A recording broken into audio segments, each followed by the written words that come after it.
ACT.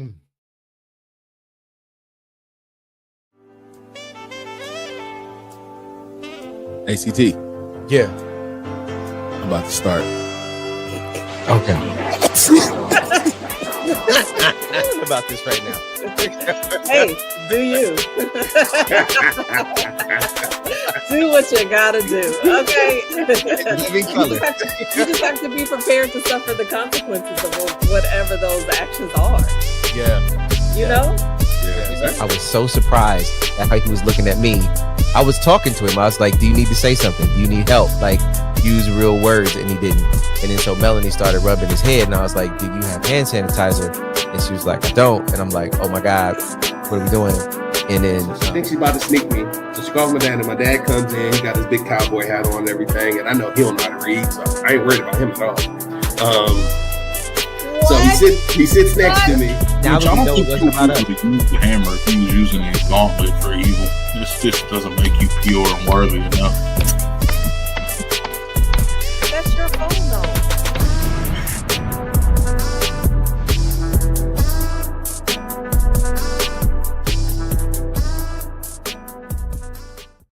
Ladies and gentlemen, welcome to Easy Monday Motivation. It's so great to be back with you. I am here with CT and Johnny, my liege. How y'all doing? What's up, y'all?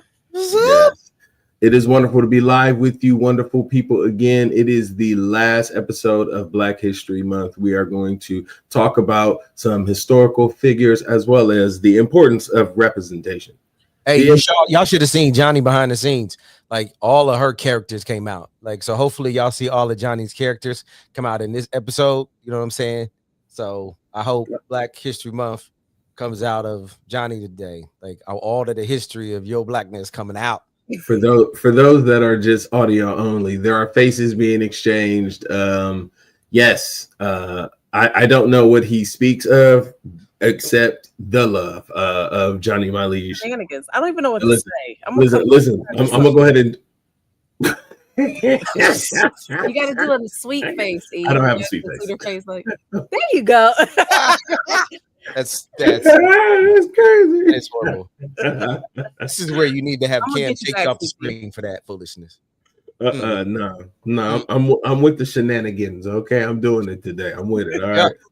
Yeah, I mean, listen. I mean, somebody got to be for it. So, hey, I'm happy to be checking in with you guys, and our new routine. We just jump straight in because the topics is the topics, and the conversation is the conversation. So today, I want to start off with the importance of representation, right, and how long and how strong the fight for representation has been, and some of it kind of bleeds into some of the DEI conversation that we were having as well, right? Like, CT, you spoke to why diversity became something that was important at a specific time, because the importance of having people in the places making the decisions for you be like you and have some understanding of you versus just feel like they can think for you, right? So like, I want to come to both of you, and the first thing I want to do is identify who in your life made clear to you the importance of representation, and when was it first, brought to you or presented to you that you needed to know? Because I know, like, Johnny, I come to you first, and I know, like, you got some strong ladies, hey mama, in your life where I know that representation is there. So, Johnny, I come to you first. Like, when was it first, like, brought to light to you that it was important for representation for you? Well, you had a really good point. I love this question. And you're right. My family is the first thing that comes to my mind, because I grew up I think I've shared this before, in a really tight community. So my entire family lived within like walking distance of each other. My grandparents, aunts, uncles, cousins, I was just surrounded by folks that looked like me and that reminded me that I could do anything. And then, just to take it a step further, I know we probably talk about historical figures or whatever, and y'all already know when it comes to Oprah Winfrey, like, she was always the one for me, because on TV, right, growing up in the 80s, it was like Oprah Winfrey, you had Whoopi Goldberg, and like Eddie Murphy were the stars at that time. But for me, Oprah, because she led these conversations with all kinds of people about any and everything, was able to tap into, I don't know, just people's, what's the word I'm looking for, y'all? Allowing them to be vulnerable. That's what I was going to say, right? Yeah. Right. And found this common thread between any and everybody. So from my family to Oprah, that just reminded me that I could be anything that I wanted to be, if I just work for it, So I'm just really blessed that I came from a strong family, though.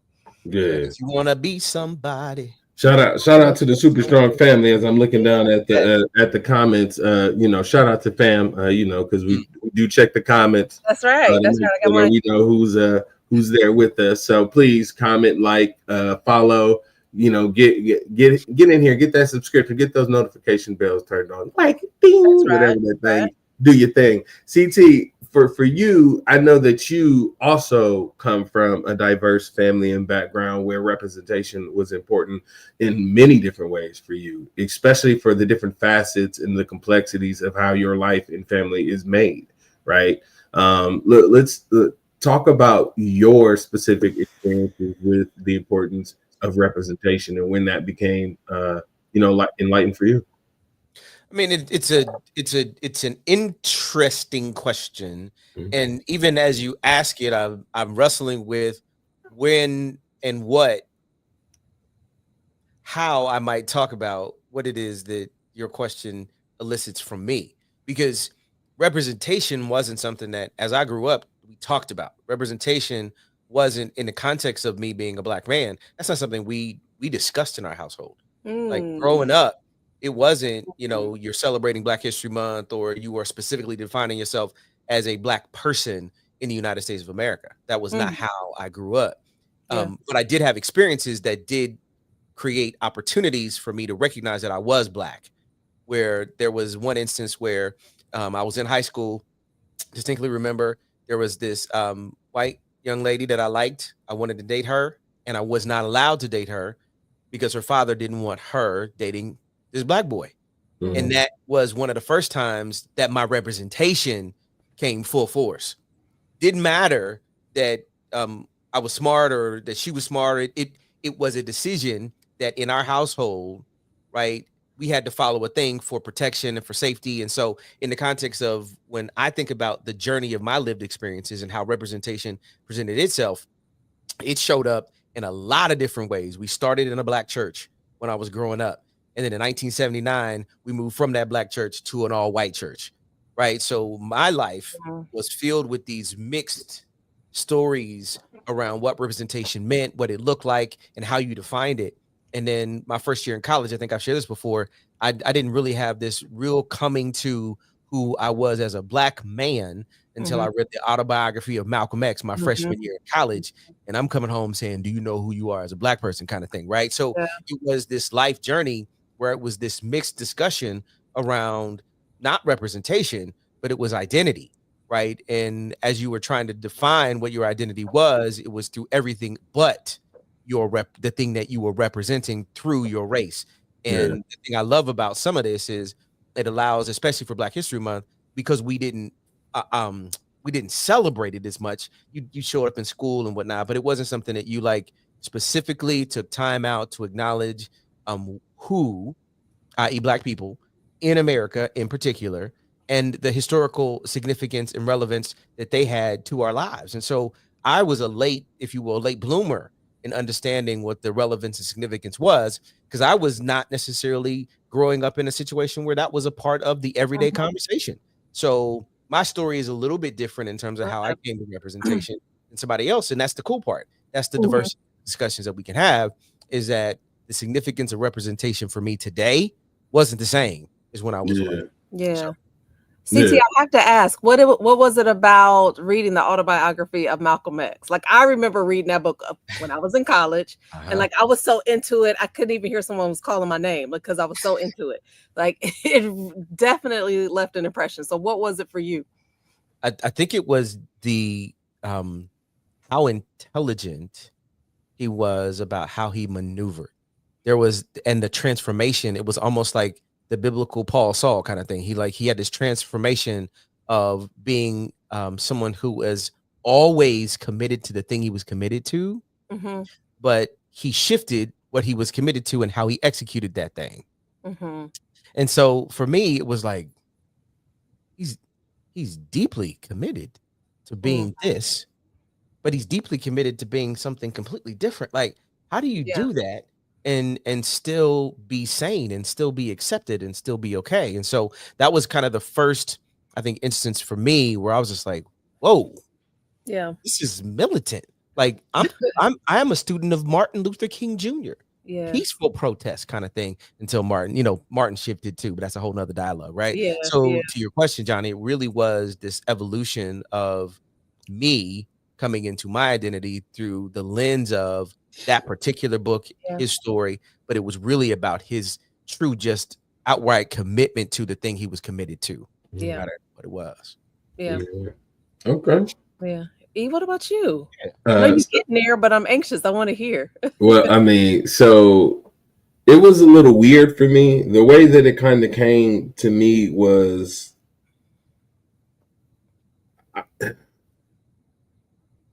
you start noticing that you're the token kid in certain scenarios, right?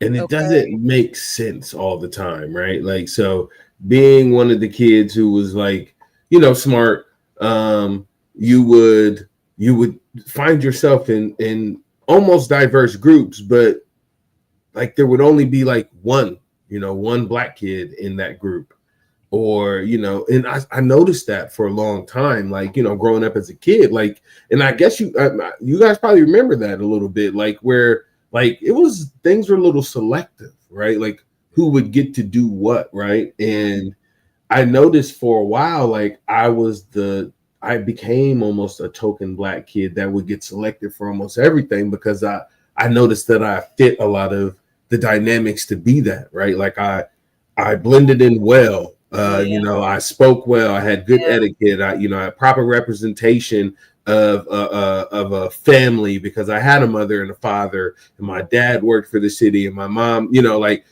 I knew that right there was some of the reasons why choices were made and opportunities were given, because like there was no difference for me than some other kids, except we probably looked better on paper. So I had a feeling that representation became almost a privilege in some instances. And I would notice that like really early, like people like, you in chess club? Like, yeah, I'm in chess club. Everybody wasn't getting invited to chess club, right? But I was getting private chess lessons from the chess teacher, right? Yeah. Like now looking back, now it's like, why did she make that decision? And why was, what I'm saying, like, and why did this happen? And like, like I can ask those questions, but it most likely there was a representation dynamic in some of that, where it was like, this kid looks like this, I'll help him.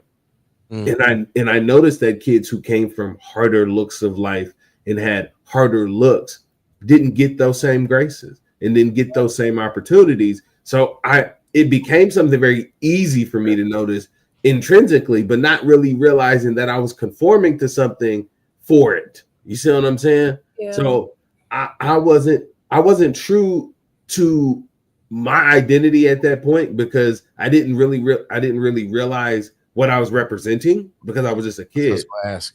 Because I was a kid, I didn't realize what I was representing.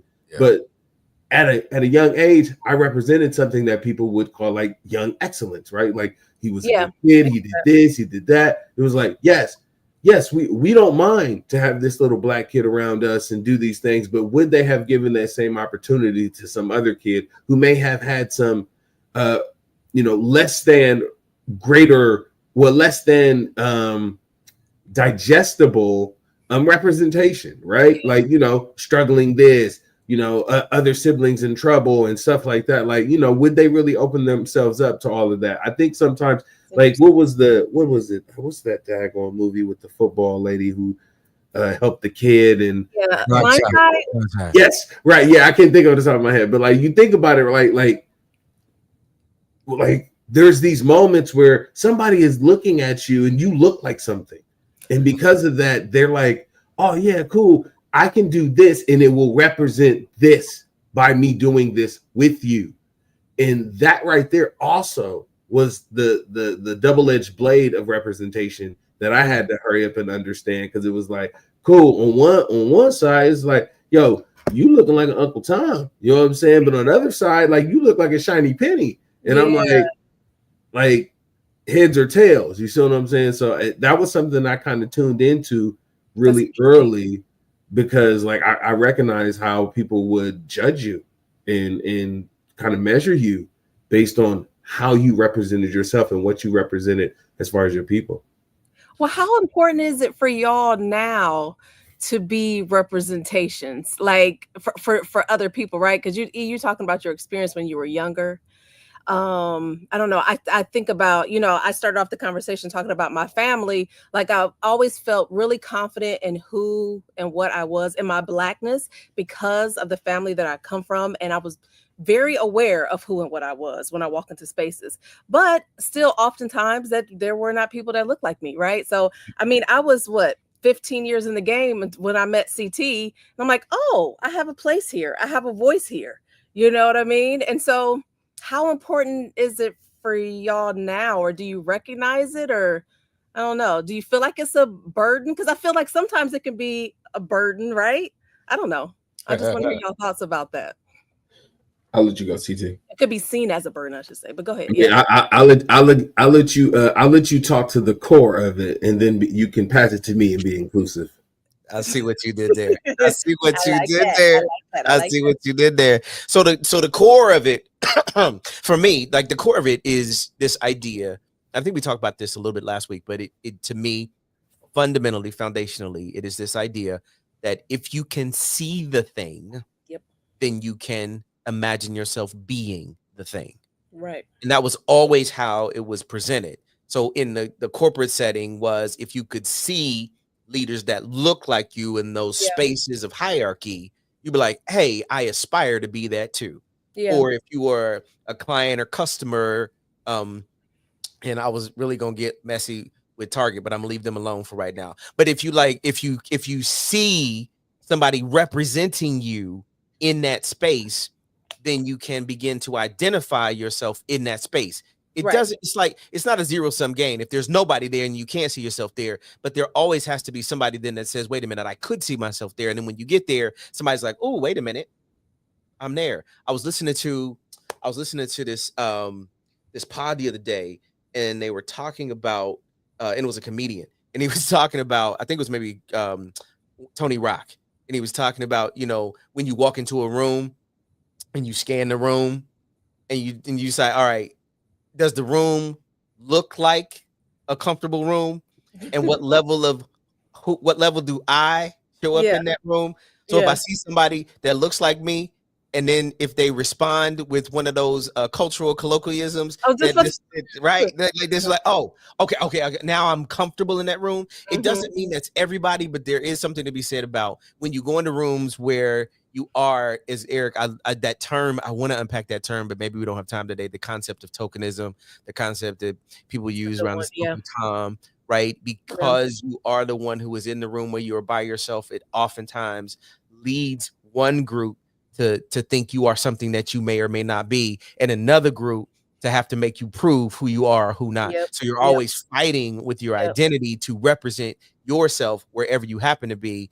But to the extent that if you can see it in the room and you can connect to it in the room, that's oftentimes what makes it comfortable in that room in terms of when you walk in. So that's how I would kind of, as we think about this concept, Johnny, that's how it started off. But I think there's something meaty in this one. Yeah. What you think? What you think? No, I definitely agree. I definitely think like there's a lot of thread to tug here and play with. I would say for me now, the importance of my voice and my representation now is way more significant, because like I represent a lot of different things. I represent failure. I represent success. I represent fathers. I represent sons, brothers, dads, uncles, like, there's a whole bunch of things that I kind of represent, as well as like I'm gonna tie this into something because I just want to play with this. But like, did you guys get a chance to see the new Captain America movie? No. Not yet. Okay, I don't want to give it away as Okay. much as I just want to talk about a narrative that is tied into it, like holistically. Okay. Yeah. Like when you think about the concept of who Captain America is, he's a blonde, blue-eyed hero, right? Because he was a Brooklyn boy who took a serum, and like all of this fictitious. So, like when we think about the concept of it, like for somebody else to take the mantle of something, sometimes that in itself is the significance of representation. Mm-hmm. How significant was it that Captain America in that story or that narrative be white versus Captain America be black? Like, it was a heavy burden on this character throughout the whole story because of that, right? Like winning people's acceptance of what you represent also shows the narrative struggles of representation. So I say that to say, like, back to me, like I know I'm not a hero. I know I'm none of those things, as much as to some people I am a hero. Yeah. Because I've championed things that they've never had the voice to. And I've stood up against people that other people didn't have the courage to. And I've been the voice in the room when other people's voices felt silent. And I've been that listening post for other people to drop their ideas, right? Like, those things create a bigger narrative and a bigger ripple in the world that is the significance of representation. Ultimately, by me existing, I represent something, and what I choose to do with it by being positive, providing motivation to other people, being encouraging, being resilient in everything that we go through as well. Yeah. Like, that right there is encouraging, and in itself is representation. And that's the reason why I think that all of these historical figures matter. Yeah. Because they represent the struggle and the success that you've seen our people go through. That's the significance of Black History Month, to go, I've seen people struggle and have 10 times the burden, succeed and do extraordinary things. So I know that people like me can do that. Mm-hmm. So yeah, that's my, go ahead. And Johnny, I want you to chime in, but the thing that I heard you say that I think is so important, which is why we cannot stop calling it Black History Month. You did something really important. You said, I'm a father. You said, I'm smart. There's all of these characteristics you described that you represent when you walk in a room. And all of a sudden, somebody now says, I want to discount that you're also Black when you walk in the room, and that's not as important as everything else that you do when you walk into that room. Mm-hmm. I disagree with that wholeheartedly. I think there's something special and unique and amazing about how you were created. And if you have to now diminish yourself in some part of you when you walk into any room, you now have lessened your value in that room. You've lessened your voice in that room. You lessen your perspective in that room, because you're only trying to meet what that room is, and not that room being of understanding that you, because you walked in, you are of value. Every piece of you is of value. And that's the part that I'm like, no, we have to continue to make it okay to say, I am Black. I am ... Finish the sentence. Yeah. And all of those things that you are the thing that makes you most important, most significant, and most beautiful in the world that we're in. That's my opinion and perspective. Johnny, I don't know how you feel about that, but I mean, I'm just saying, like, you said it when you said representation, and you started to share all the things that you represent. Absolutely. I mean, I cannot agree with that more. I always tell people, like, when you say, I don't see color, I hate that. I hate it, because that means that you're not seeing a part of me and who I am. And to be quite frank, you're not seeing who I am when I walk through the door. I want you to see it. It makes up a huge part of who I am, and I'm really proud of that. So, it's talking about this conversation about representation. I just think it's so important. And to your point, like, I represent many things. Yeah. And I know that. And I'm in this space now, kind of like what Mel was talking about in the comment here. If we can put it on the screen. But like, I completely agree with that. Like, I'm okay with that, because I know, I feel like I have a responsibility. Say Being more black, about that, Johnny. being Say a more about that. yeah, just being black, being a woman, being a mother, being a wife in certain like I'm just really proud of all those pieces of me. And I know that if I can, I don't know, just support and be a representative and a positive representative in some way. Doesn't mean that I'm perfect, right? Right. Of course we're not perfect, but if I can represent and motivate and encourage someone else and just be supportive in any way, then have at it. I'm all about it. I feel like that's our responsibilities as humans, as Christians. We have a responsibility. Yeah. And so I'm really proud of that. Yeah. You know, Very I, proud of I love that too. You know, the fun thing that it made me think when you said uh don't be colorblind, right? Like don't say like, I don't see color. Like you're right. Like identify who we are. Like, we're all individuals and we all have a background and a lineage and a history and all of that matters, right? Because Mhm. I'll ask you guys this question, and I've posed this to a few people. I think all of humanity, every individual person is a piece of sand, right? As we are meant to be. But we are just a piece of sand that is the sum of our experiences. And what we experience in life, and when I mean experience, I mean every facet of it, right? Like Okay. the experience of education, Mhm.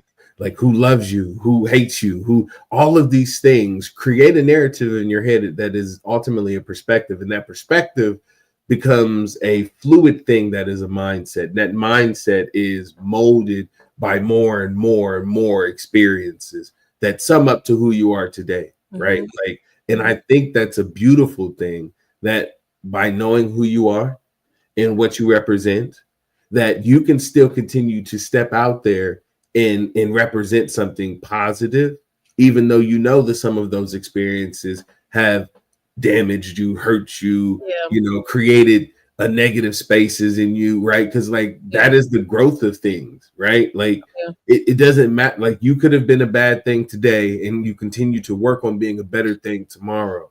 Like, and that's just what it is. Like that's how recipes work. That's how everything works, right? Like you work on it today so you can be better at it tomorrow. Yeah. So I don't want to miss over that point as well. Just in thinking about representation. Like it is important, Yeah. to be seen as who And you are. Yeah. listen, you are not what you did. Yeah.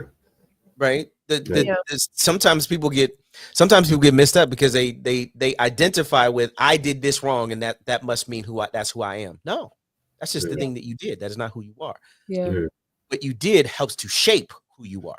Right. And whether Right. it works great or doesn't work great, it's what you've learned from the thing that you did that helps you learn how to be. And I think the struggle is that people don't know how to be. They just Yeah. know what to do. They That's right. define themselves by what they do. And when they do something wrong, now they think they're wrong. Yep. Nope. That's just the thing. Yeah. Learn from it, grow That's from it. right. That's right. Let that experience be the thing that helps enhance who you ultimately, because we every day we wake up, we are just simply in this deep, beautiful discovery to find out who we really are. And Oh man. these lived Tell me about experiences that show up for us, right, give us this opportunity to just rediscover ourselves every single day. And the closer we get to discovering the who we be, then that's when you transform the world. it. Yeah. That's when you That's good. become the light who you are in this world. Absolutely. And I think this current moment is helping us really fight for this idea that, wait a minute, it is not about what I do, because somebody can take away what I do and I could go do something else, but nobody can take away who you are. That's right. Yeah. You can give that away.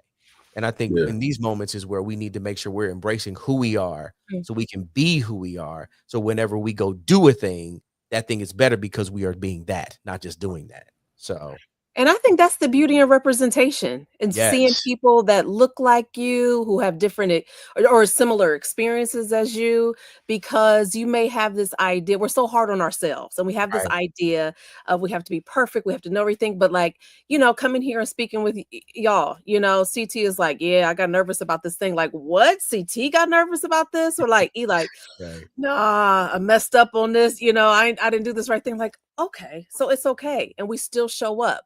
And be the best version of ourselves that we can possibly be. But that does not mean that we're not gonna fall, we're not gonna make mistakes, we're not gonna, all the things, as we like to say. And I think that's the beauty of representation, because it reminds you, like, hey, we're all human.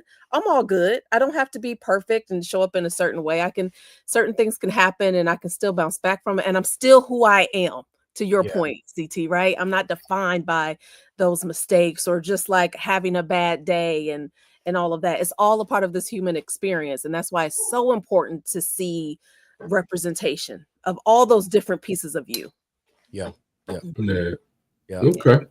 So if I was to jump in and I was to quote a movie at this moment, and if I was to quote a movie, and if I was to say something that was said in the movie in a way that might be a misrepresentation of this. Cam. Yep. Keep going. Keep going.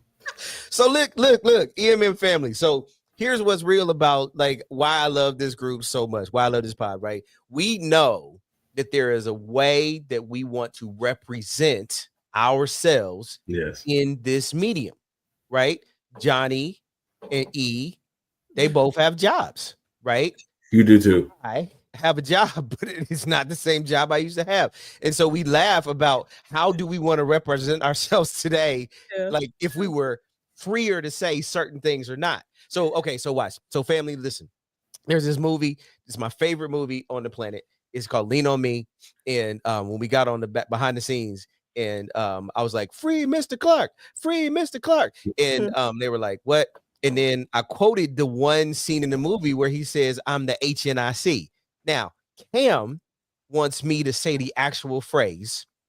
Melanie does not. Eric does not. Johnny does not. But when we start talking about how we represent ourselves, sometimes we have to pull back and not represent who we are, because it might create distance or offense based upon who we're talking to. So sometimes the significance of representation is that I can't represent fully who I am in moments like these, or it might create a problem for somebody else. Yes, no.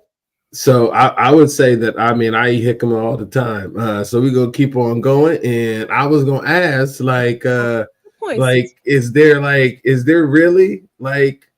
is there a representation problem with the historical figures that we have thought to bring to the conversation? CT, do you have somebody you'd like to highlight today? Johnny, is there anybody you'd like to highlight today? I just want to know. No, okay, because I kind of cheated a little bit because I already talked about Oprah, so I'm gonna let it go. You did. I always talk about Oprah. You do love Oprah. You know what though? I got a special person I want to talk about for you. I got one. So what you may not fully appreciate is that in the Thompson household, we do not leave this house wrinkled. If we gonna walk out of our house, our clothes will be ironed.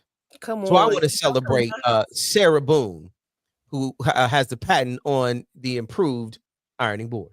And I just need to know that, whenever we are out, you're not gonna see us wrinkled out. Come on, Thompson, give me some love in the chat, man.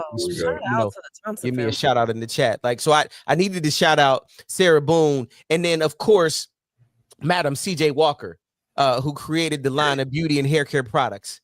Now I hear you talking in the chat and in your minds, Christopher, you don't have any hair. Stop it. I do have facial hair. My wife has hair. My daughter has hair, and Johnny has hair. And so we need to shout out Madam CJ Walker for that one. Right. So I'm gonna turn it back over you to E, because I know you got somebody that you want to talk about. Yeah.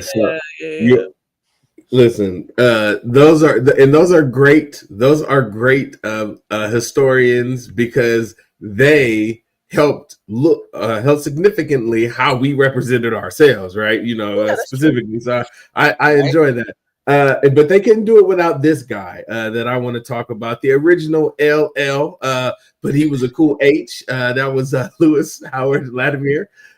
He was the guy who helped with the coming up with the carbon filament that went into the light bulbs. So he worked with Thomas Edison and everybody. Was a part of a special group that helped to do this.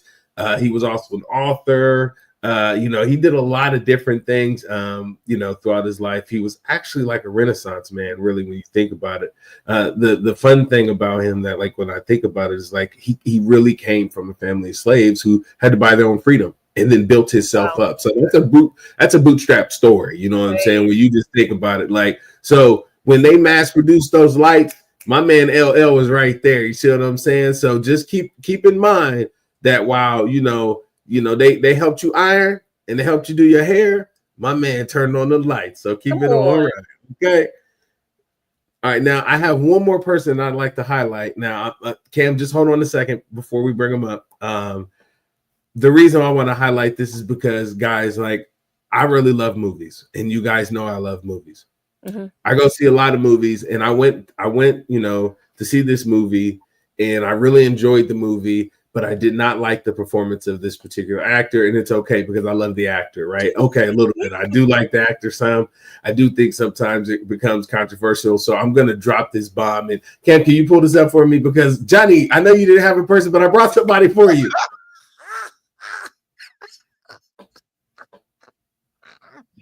I don't get it. So you absolutely love Denzel, right? Like, yeah, he's the greatest actor of our generation. Yeah, except in that movie right there. You see that guy in that movie, that particular guy, that one? Like, yeah, no, that was not great acting. I'm sorry. Like, that just, I think he's always good. We boo that. It's okay though, because the whole point of it is refinement, right? Like, he had the opportunity to be in a role that probably didn't suit him, but he took that role and he did it. And he did the best he could. He looked pretty good. He died horribly. He wasn't even a good villain. So I'm just gonna say, I don't get it. I know you don't, but it's okay. They was trying to catch you in a Denzel. They were trying to catch you. No. Mm-hmm. It's not that serious. I mean, I just think he's a great actor. It ain't that serious though. It's all good. So who would have pulled up? Who would have got your attention if they pulled it up? Terry. I knew she was gonna say that. I just said that because you asked. I literally only said that because you asked. CT. So I know secretly Terry watched every single episode after you go to bed and go to sleep, so he can make sure you ain't talking mess about him. So now I know that's. I just said that because I knew CT was gonna say something. Yes, represent, Johnny. Represent. I mean, but since you're spouting them, Johnny, let's go ahead and turn it to our fun segment.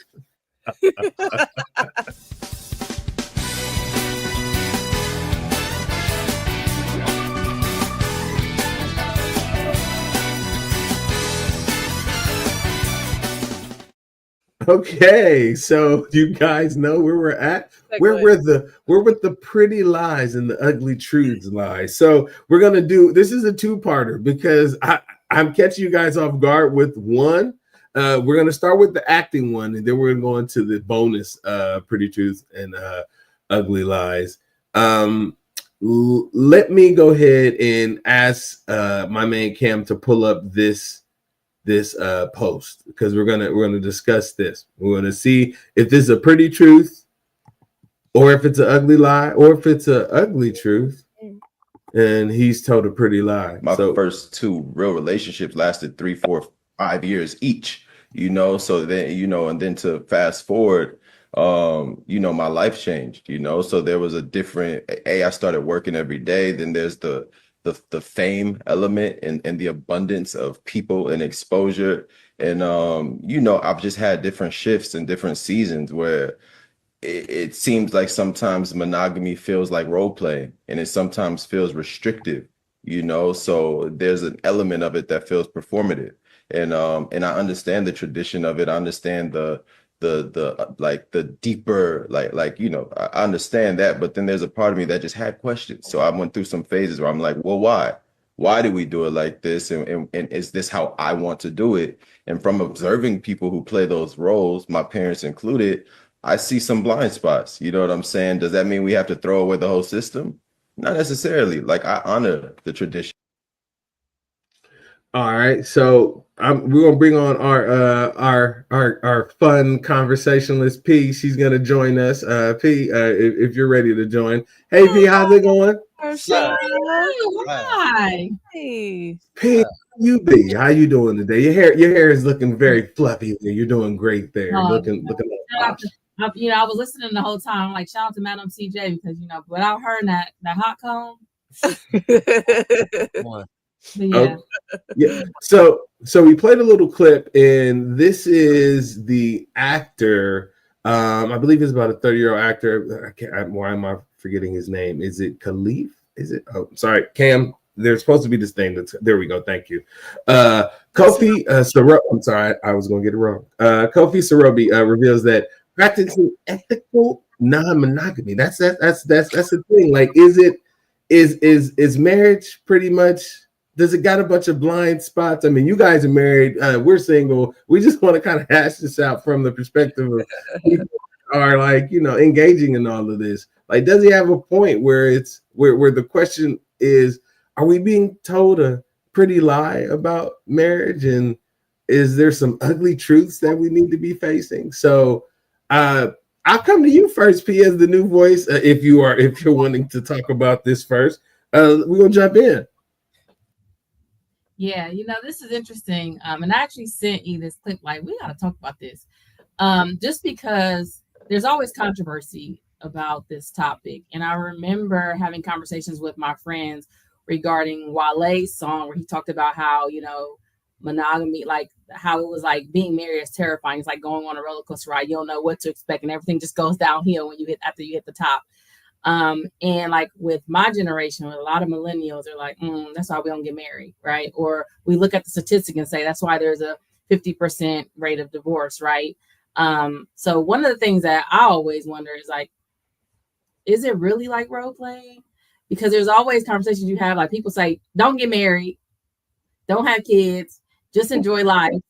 There's highs and lows. Sometimes we don't like each other, or we're not even living in the same house anymore. So like, what is it that that keeps marriages together? Just because we always hear a lot of cons, which makes those who have thought about marriage kind of like think like, maybe I don't want to be married. Maybe we just have this open relationship. We just be fluid. We just have polygamous relationships. That's another big thing that's talked about within my generation. I don't know about other generations as well, but would love to just talk about how, like, what you all think about that. That's a great conversation. CT, you want to take that one first? The pretty lie about marriage is that it's about love. I would call on the songwriter who said, what's love got to do? Got to do it. What's love? But now, hold on, let me be kind. Station identification. Jesus is love. When you bring Jesus into your relationship where love makes marriage worth it.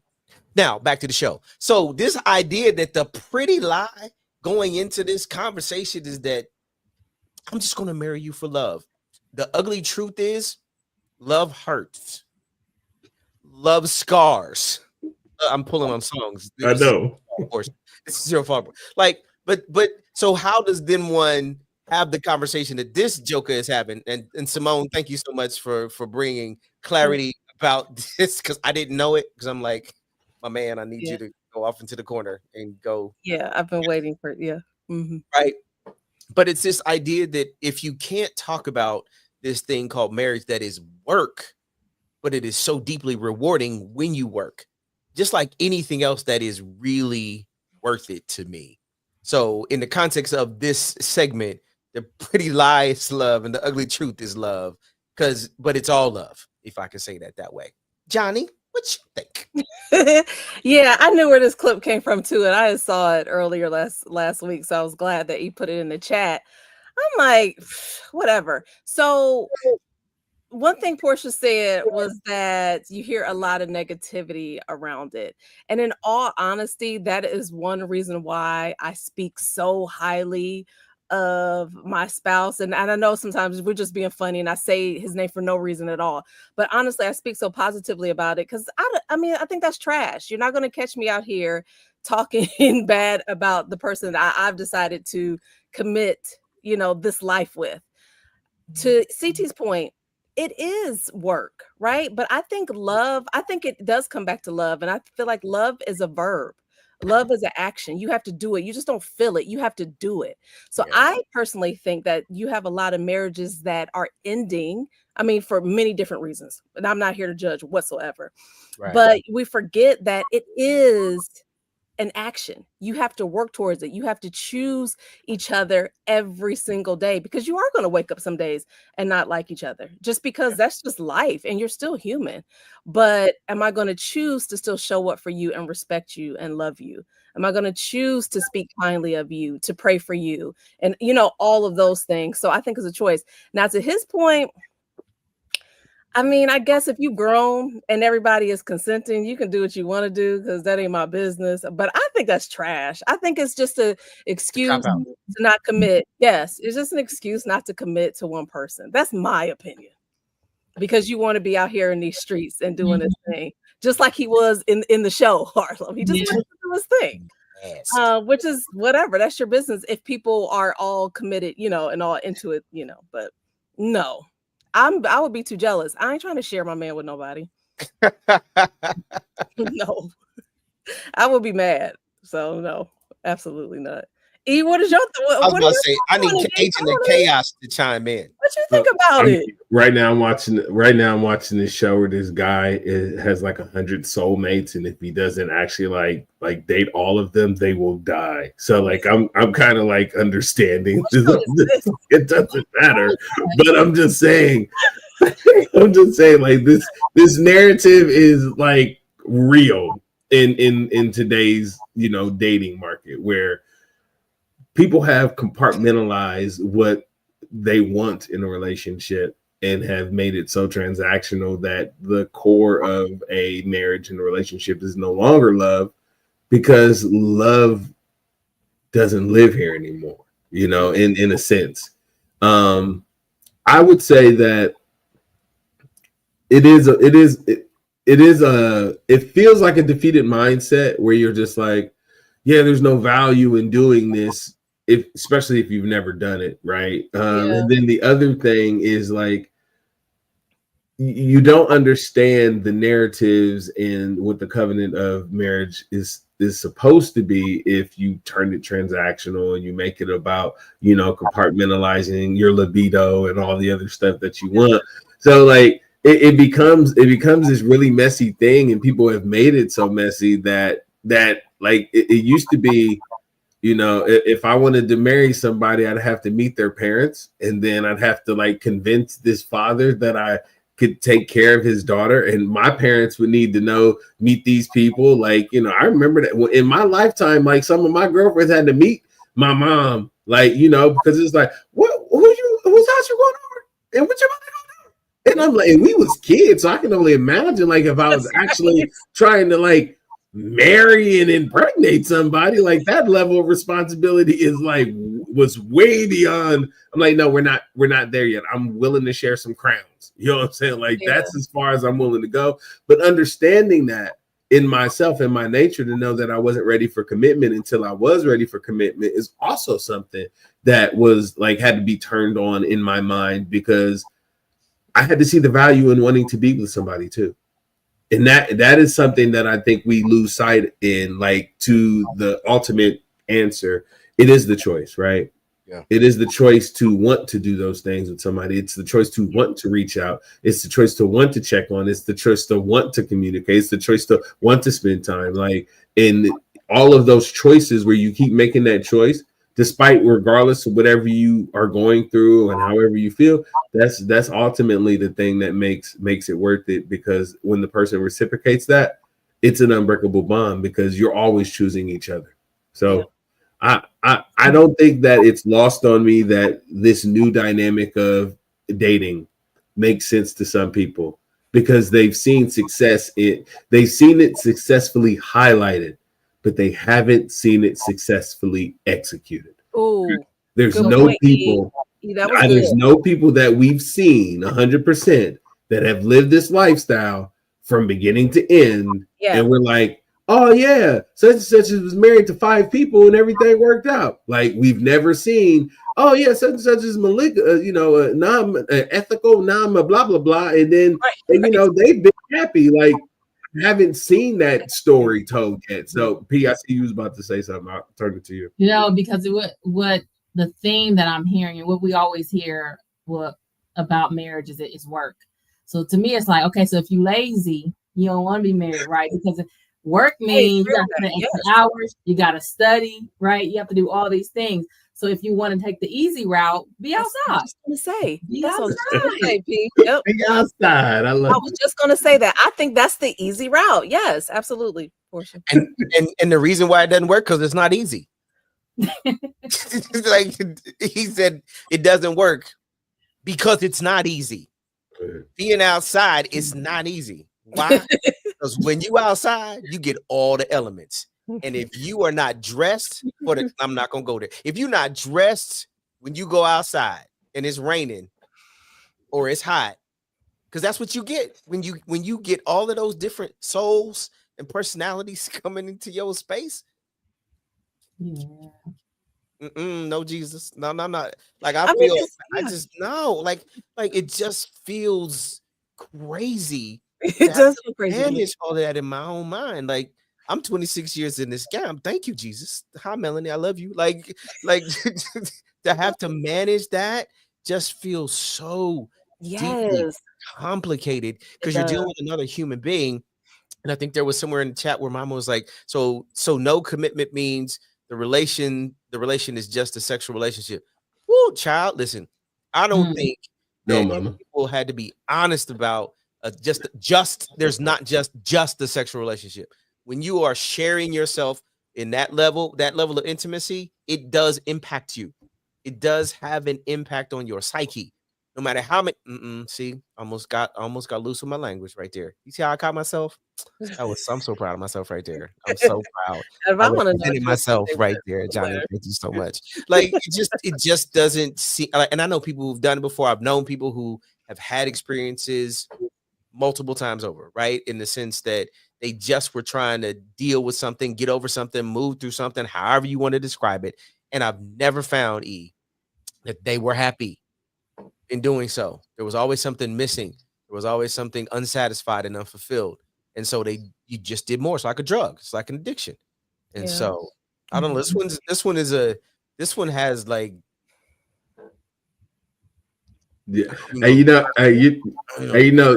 so I learned that it didn't work a long time ago, and I only needed 2 examples. One's name was Larry, the other name was Hugh, and that it never worked for them.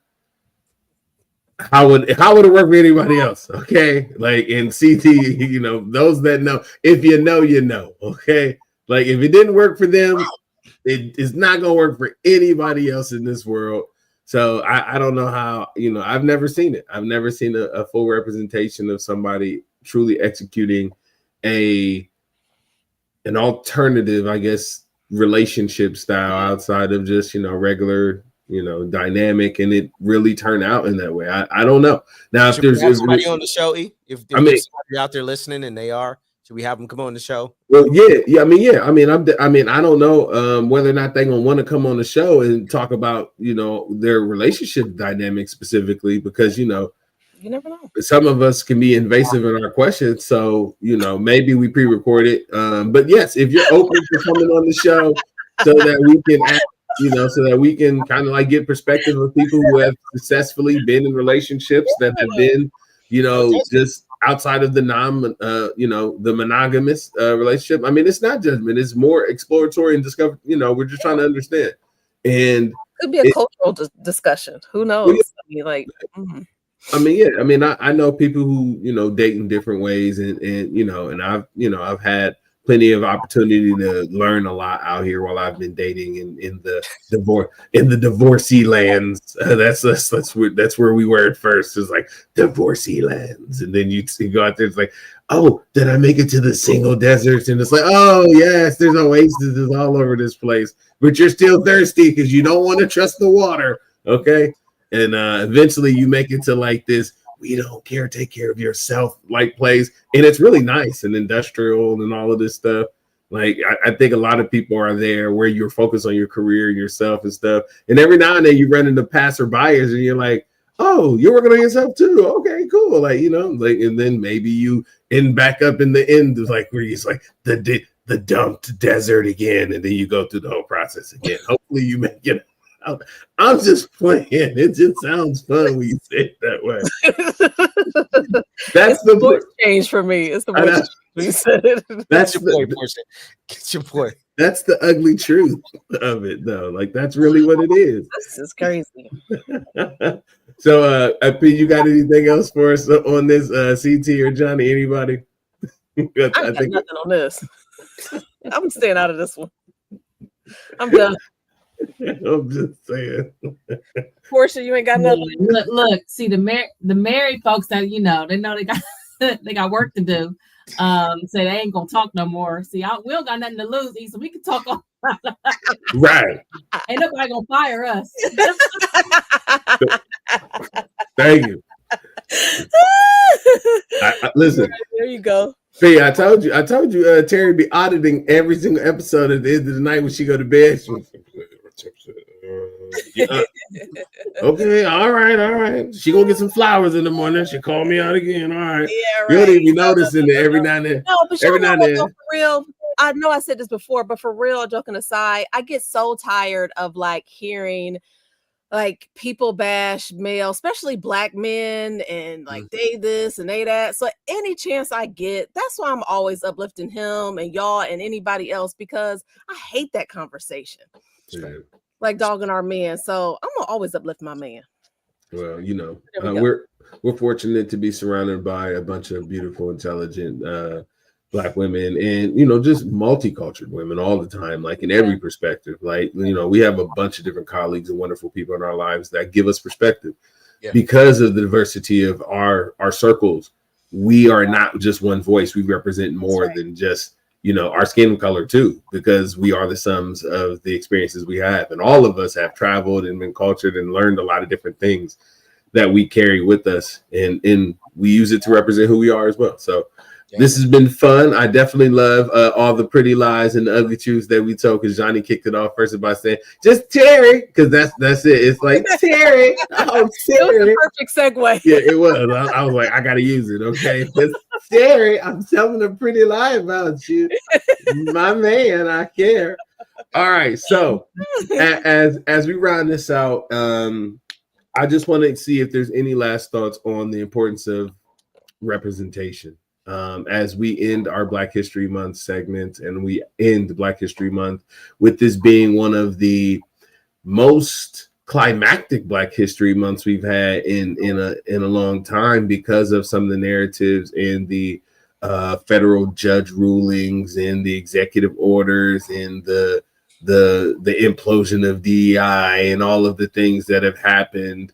Like, is there any messages we want to leave to people for 2025 Black History Month? And Portia, I'll give you some time. I'll make CT go first. Okay. No, wait. Let's go to the chat. We got some stuff in the chat. We got chat questions. Oh, there we go. Chat questions. Okay, let's go. I'm sorry. Didn't mean to do that. Pull them up.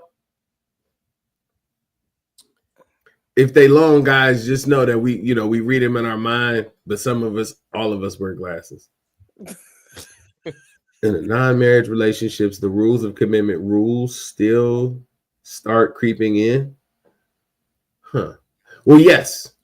In like the non-ethical, monogamous, every different variation of a relationship, there are some established boundaries and rules that you have to abide by. Otherwise, that is just called like just F and F. And yeah. Okay. All right. was the next comment? I love E. He I great. heard a comedian said that white people can be white all day, every day, but black people can't be black all day, every day. Ooh, That is that's a I good mean, one. you know what? That's a bar. So Johnny, I will come to you first on this, Oh, like, because like, you know, is that something that is that true? We just go, is that true? Is that something that we have to acknowledge is true? I do think so. I do Okay. think so. I know we've had a conversation amongst us just talking about like certain things we may not want to say because of our place of employment and this, that, and the other. But I think it's so much bigger than that. I think it's like how we show up in this world. We have to be extremely careful at times. And so, yeah, I do. I do think that is very true that Okay. we can't be black all day, every day. What about you, P? We gotta like kind of be careful sometimes. Yeah. Yeah. You know, sometimes I always question, like, what does it mean to be black, right? Like, Mhm. what does it mean? Is it the stereotype that the white person created for us? Or is it what we narrated and said that we are? Because we are love, we are creativity, we are the arts, we are all Yeah. these things. So is that black or is that white? Is Right. it, being loud and ghetto? Is that what we're saying black is? But you see, I represent black all day. Like, this is my work office, and you can see the continent, you Yeah. see Obama like representation, like, and I put that up intentionally after Mr. 47 got in office. I said, no, that ain't my I gotta make sure y'all can see who I represent and who I still support. So for me, I'm always making a statement about Yeah. representation. Yeah. And they see that all day. Like, I don't code. I talk professional, but I don't code switch. Like, that's just not my thing. You see me one day, my hair may look like Johnny's, next it may look like this. Like, you Yeah. like, what you doing? How Yeah. you grow? Because that's being black, right? Being black is changing your hair up or doing what you Yeah. want to do. So for me, I'm always very fluid and I'm proud of who I am. Yeah. And I've always been taught to be proud of who I am. When I think about just growing up, like, I'm a late 80s baby. So when I grew up, it was a Cosby Show, A Different World, Yep. Family Matters. So all I saw was black representation. Yeah. And I heard CT behind when I was still backstage talking about, once you see that thing, you see yourself as being that thing. So I've always saw myself as being whatever I wanted to be, just because I've always seen representation. So for me, I just say we have to continue to shine. We have to continue to break those barriers. We have to continue to build those bridges too, right? Yeah. And not just want to be the one and only in every space, because sometimes we do have black on black crime, right? Because we don't want the next person to outdo us. So for me, I just say continue doing what you know is right and reach back while you climb up. Yeah. Yep. CT, what's your thoughts on it?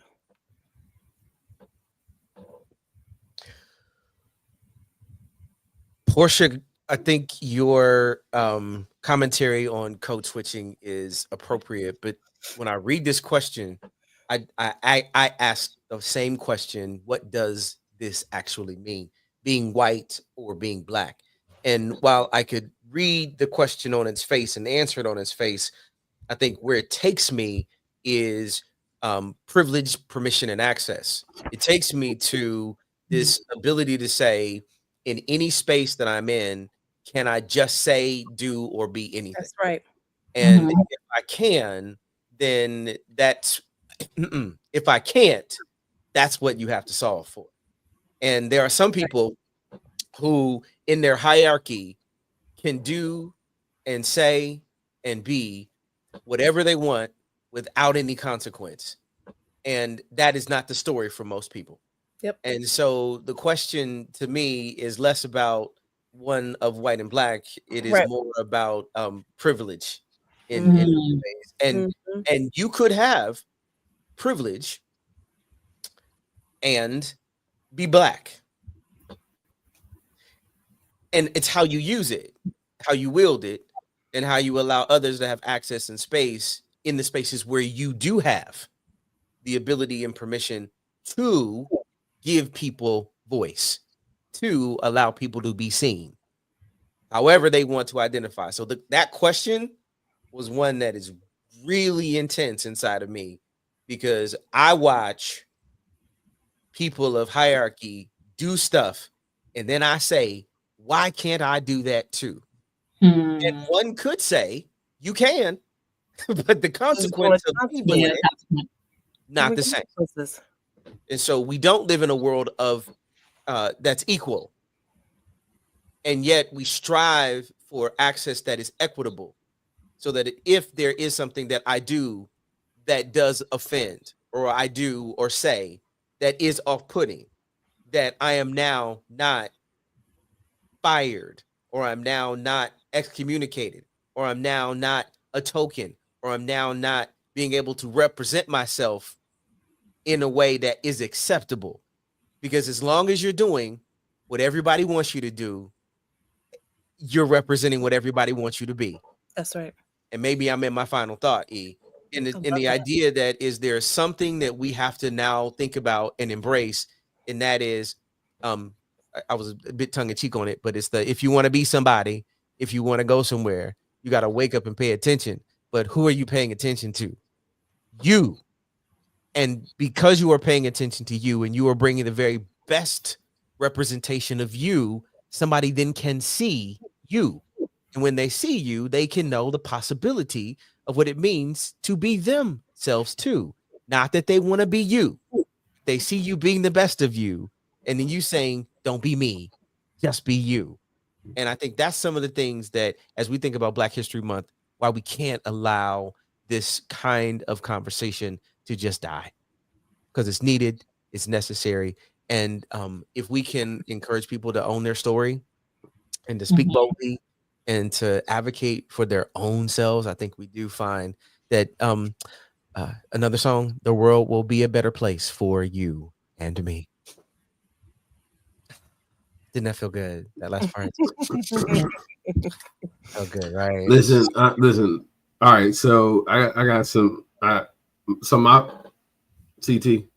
You do so many song lyrics. At some point, I think we may look up and somebody might be like, coming for us. They're gonna be like, this man has hodgepodge so many song lyrics into these conversations that somebody gonna be coming after us for some copyrights or something. We got some infringement somewhere. I don't know. You didn't sing them, it's just the words. I listen. I love it. I love it though, because it always resonates with me when I hear it too. Because I'm just like, but before I let y'all go, like I got a funny question, because I don't want to leave Black History Month without asking a relevant question, because like there's a lot of association with specific holidays. Valentine's Day has candy. St. Patrick's Day has like beer and stuff, right? Like 4th of July has like barbecue, right? Like Memorial Day has barbecue. Labor Day has barbecue. All of these days, these holidays have something significant. Halloween has candy. Christmas has gifts. Like all of these, Arbor Day has trees. Like, what is the thing for Black History Month? Like, what is the thing? Like, there's no there's no thing for Black History Month. It's just celebrate Black History Month by looking back in history at Black people. Like pass candy to each other or dress up as your favorite Black historian or anything. You know what I'm saying? Like, what is the thing? Go ahead, Johnny. Go ahead, Johnny. I was just going to say that I think it's a little bit of all of the things. I think it's a celebration of everything, from food, from soul food, to music, to movies. It's our culture. That's the thing. That's the thing that we're celebrating. Forget candy. Forget whatever, right? We're talking about celebrating the beauty of our Blackness and our culture. We have such a rich history, and we're so resilient. We're such a resilient people. That's why we celebrate Black history. So when we talk about like, well, looking back on the history, absolutely, we're looking back on the history, and we're sharing it with everyone. So our music, our fashion, our TV, our movies, all of that. That's the thing. It's us. It's us in our essence, in our beauty. We are the thing. All the things. I love it. It's the difference between what you described is that you gave days versus month. I know. Right. And so when if it was a Black History Day, then there may be some items, some acronyms, or some artifacts, that like will define what the day is. But I think Johnny said it beautifully. Like there is a whole month to celebrate the stories that are the authentic presentation of our culture and the contribution of our culture in this particular society. What's crazy is when I was working at my old company, I didn't realize that there was another Black History Month that celebrated. No. October. Right. So I'm like, wait a minute. What? There are multiple. Two. There's two of them ways to celebrate. Somebody is saying there is something that this particular culture has brought to the conversation, and we want to amplify the stories that helped make this society, this community, what it is. You can't have this without that. And so history is history. You can't erase it, and as much as one might try. And so because you have more than a day, just like Valentine's Day, doesn't mean I'm not going to get candy the 364 other days. I'm not going to love but there's something special about being able to pause and give attention to this idea that there is something that's significant that this culture has brought to this particular society. And so let's make sure we amplify it. So, I mean, I love those answers, as that's what the question was supposed to provocate. So, yes, thank you. This is why it's important that I catch you guys off guard with questions and frame it up the way I do, because then you get these real moments that Cam gets to clip up and turn into wonderful moments where when we talk about the importance of Black History Month, it cuts to Johnny and goes, and then she gets all in her neck. Because that's the other thing about Black History Month. When you start talking to Black people and they start getting in their feelings, they next start moving a lot more. Because y'all see me bobblehead in here on a few times too. We're like, what I gotta say. So we're animated people. Yes, very much so, to the point to where we're almost cartoonish. So is there any final thought? I'm just saying, I'm just being honest. Like it is that. So there I'm like, what? Oh, yeah, right. Look, you should see. All right, yeah, let's make sure everybody's face check. Like CT laughed, everybody else gave me the what you just say face. Okay. So we're going into our final thoughts now. I mean, come on, you guys. Okay. CT already delivered his final thoughts.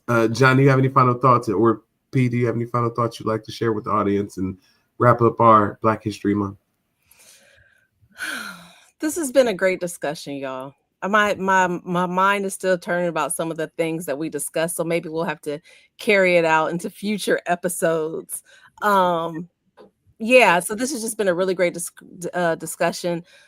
Happy Black History Month. That's all I can say. Thank you. Proud to be Black.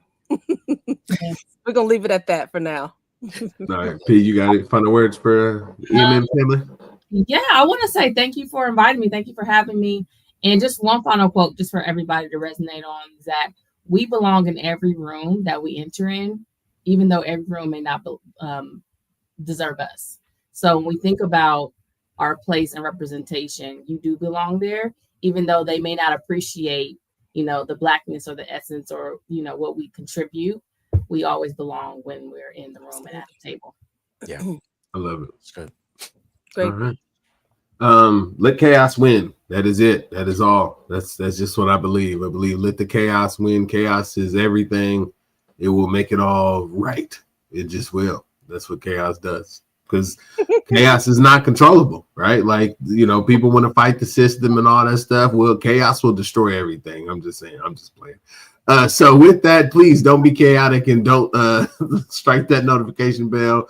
Make sure that you're hit like and turn on all of those things, because what we want to do is continue to deliver this wonderful content. I want to thank Johnny Miley, CT, the Chocolate Drop, and Portia P for showing up tonight to deliver the wonderful conversation that we have had for you folks. Now, again, you can watch us on YouTube. You can listen to us on Spotify, Apple Podcasts, and anywhere that we are streaming. This is the Easy Monday Motivation Crew wishing you a happy Black History Month, signing off. Now, don't forget, you can just chill until the next episode. Peace. Have a good night, guys. Peace. Peace, y'all.